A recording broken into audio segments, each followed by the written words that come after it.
For some of you, your problem is there's some stuff you don't want to give up to go up. There's certain things you cannot get. There's certain levels you can't go to. There's certain things you can't be. When you're not committed and when you don't feel like doing it, guess what happened? You don't do it. What's in your head is the voice of weakness and laziness, saying you don't need to go hard, saying you can take the day off. You got another voice in your head that's asking you a question. It's asking you, what could you be? What could you be if you worked as hard as you could? What could you be if you imposed real discipline in your life? What could you be? With that demon voice that whispers in your ear that says, get up, motherfucker. You're not good enough. You gotta work harder. You haven't put enough time in.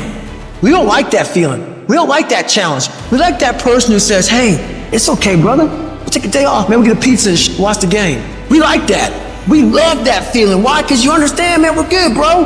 That's the mediocrity of life. We don't want that motherfuckers like this. Hey, man, no, bro. Get your shit on, man. Stop being a punk. We don't want that in our lives. We don't want that person who's constantly challenging our weaknesses. It's that voice you don't want to hear. But guess what? It's that voice you need to listen to.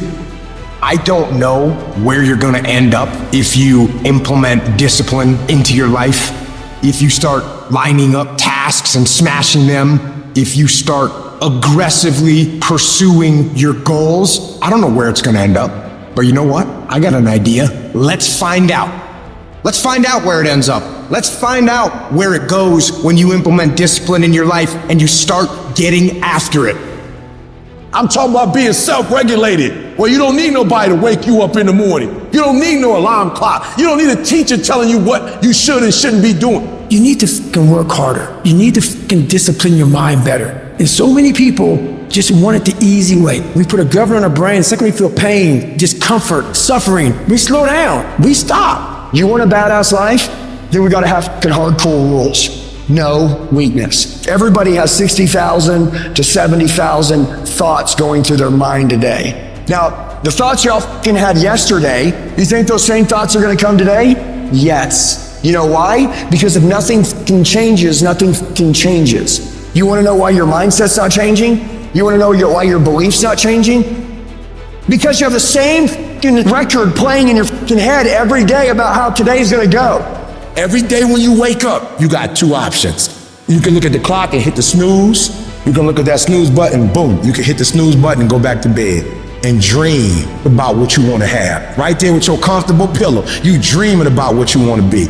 Or you can look at that snooze button, kick that clock and get up and go pursue your dreams. And when you embrace the grind will reward you. Whatever you put into something's whatever you get out of it. But some of you think something gets better by bitching and whining and complaining and feeling like a little victim. You could have been that guy that had the six-pack, the badass car, all the money in the bank. All you needed was that discipline to lock it in. So as I'm talking to you, you can make excuses or you can own all this shit. But if you ain't working for it like that, it don't mean nothing. You don't really want it. You gotta work. People say, man, how did you get so big? Because I knew my goal. I knew what I wanted to be. I ruled my body. I run my body. I tell my body what it wants to eat. I work out even when I don't feel like it. I work out because it's not what I do. It's who I am. So if you want to be successful, you got to rule yourself. You have to make a list of the things that you don't like to do. If you don't like making calls, the very first thing you should do, call a lot. Guess what happens? You get over it. You have to triple down on your weaknesses and make that become where you start to guide yourself. Okay, I don't like calling. Today I'm making 100 calls. I'm gonna dial 100 times. And when you do that, that's where you grow. It sucks, but you have to continue to fight and move on. Nothing is easy, but you have a choice to make. Do you want to sit down and go back to that guy you once were? No. So this is what it takes. And every day you wake up, it sucks. And when it's over, you feel better. It sucks, you feel better. It sucks, you feel better. And as you get going, every step you take in that journey, you're beating the demon again. Well, what do you do on the days that you don't feel like, every day I feel like eating? Every day I feel like giving my wife the best life. Every single day of my life, I feel like giving 120. Every single day. It's because I'm counting on me. My wife's counting on me. I don't have days to waste. I've been getting up so early for so long. I've dominated my sleep pattern. I've dominated my laziness. I've dominated procrastination. That when I get up at 3 o'clock in the morning, my body just click at 3 o'clock in the morning. Discipline. Discipline is you do it so long and so hard and you're so passionate about it that even when you don't feel like it, you still operate at the highest level. No more 50%, no more 70%, no more. I want you at 85 and climbing. And I mean moving rapidly. And I know if you guys operate off 120 with the spirit that you have, it's gonna be on a whole nother level.